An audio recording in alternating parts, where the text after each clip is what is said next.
পানি গরম হয়ে গেছে, দেখুন এবার পানিটা কেমন হয়েছে। হ্যাঁ, এবার আমি পানিটা এখানে নামালাম। আচ্ছা, পানিটা একটা বড় পাত্র নেবে, গরম পানি তো যে কোনো সময় হাতে লেগে যেতে পারে। হ্যাঁ, আস্তে আস্তে এই গামলিতে পানিটা ঢাললাম।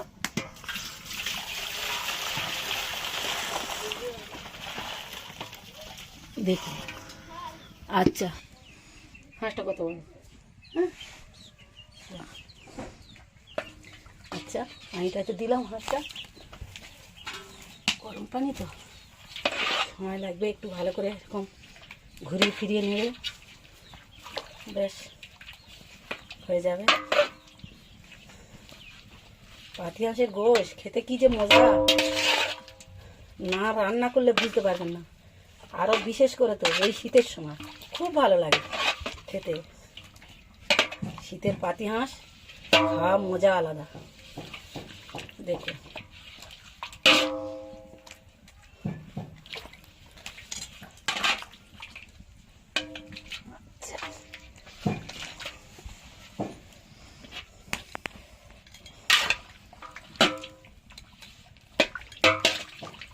হাঁসটা তুলে নিলাম। হাঁসটা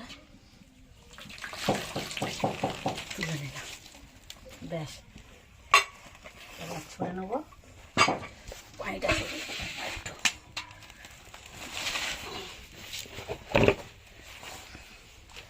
এইরকম বড় টিপ মারতে হবে, আঙুলের টিপ মারলে এর গায়ে যে ছোট ছোট পালাগুলো কিছু থাকবে না। এরকম গরম গরম এরকম করে নিয়ে নেবে। বন্ধুরা দেখুন, হাঁসটা ছড়ে নিয়েছি কি সুন্দর করে, দেখুন। হ্যাঁ, কোথাও কিছু আছে নেই। হ্যাঁ, এবার হাঁসটা আমি ধুয়ে নেবো ওই গামলিতে। দেখুন ভালো করে ধুয়ে নেবো। হয়ে গেছে, ধোয়া হয়ে গেছে। তেলের মধ্যে আমি একটু এলাচ লবঙ্গ মেটো কাট দেবো। হ্যাঁ, তেজপাতা দিয়ে দিলাম। হ্যাঁ, আচ্ছা পেঁয়াজ দিলাম।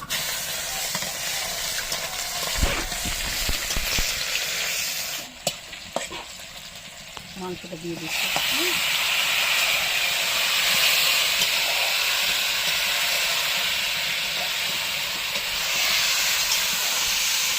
মাংসটা দিয়ে দিলাম।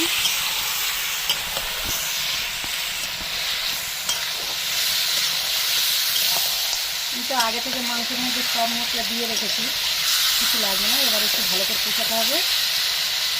আর একটু আদা রসুন নেব।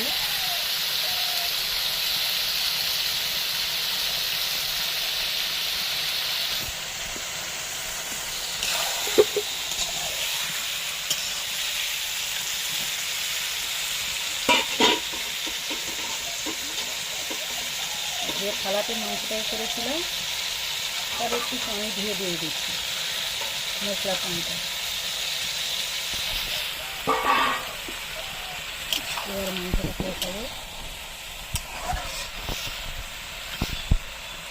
আর কিলো লঙ্কা দেবো, আর একটু হলুদ দেবো।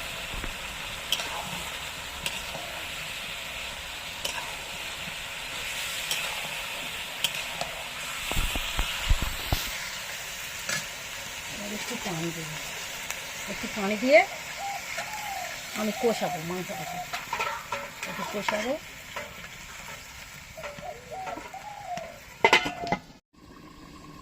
বন্ধুরা দেখুন, এবার আমি একটু চিকেন মশলা দেবো।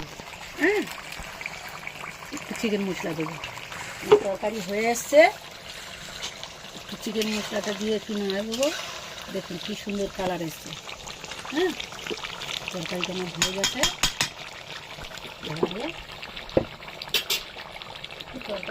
তরকারিটা রান্না হয়ে গেছে, দেখুন এবার।